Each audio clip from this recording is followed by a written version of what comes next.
Assalamualaikum warahmatullahi wabarakatuh. Halo Bapak Ibu guru hebat semua. Di sini saya akan menyampaikan aksi nyata modul 1 implementasi kurikulum Merdeka. Mengapa kurikulum perlu berubah? Yuk simak penjelasannya. Sebelum kita melangkah lebih jauh, alangkah baiknya kita mengetahui latar belakang mengapa kurikulum perlu berubah. Dalam dunia pendidikan, adanya kurikulum sangatlah penting.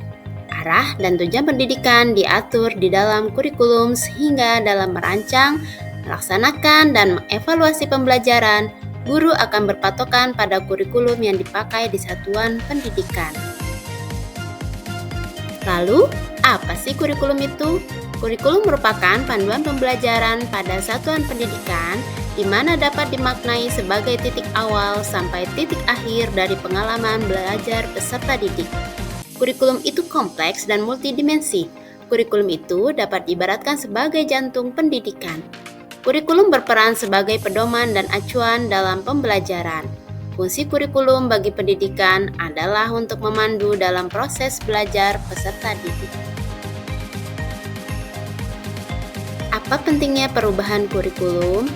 Kurikulum yang baik adalah kurikulum yang sesuai dengan zamannya dan terus dikembangkan atau diadaptasi sesuai dengan konteks dan karakteristik peserta didik demi membangun kompetensi sesuai dengan kebutuhan mereka kini dan masa depan.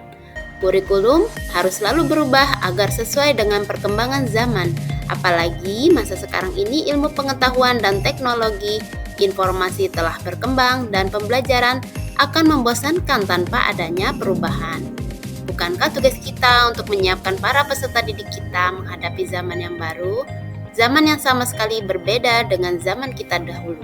Seperti ungkapan Ki Hajar Dewantara, pendidikan adalah menuntun segala kekuatan kodrat yang ada pada anak-anak agar mereka dapat mencapai keselamatan dan kebahagiaan yang setinggi-tingginya baik sebagai manusia maupun sebagai anggota masyarakat.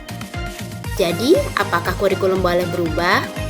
Kurikulum operasional satuan pendidikan harus bersifat dinamis, artinya dapat diubah sesuai perubahan dan perkembangan budaya dan zaman, selain mengikuti zaman yang sudah diadaptasi sesuai dengan lingkungan geografisnya.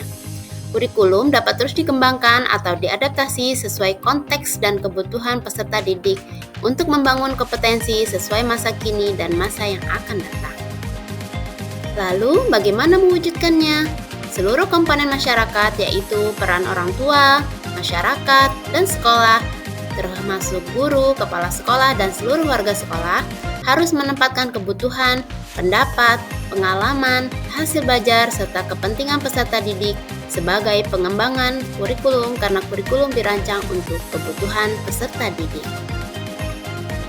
Demikianlah penjelasan dari saya. Terima kasih telah menonton. Salam Merdeka Mengajar.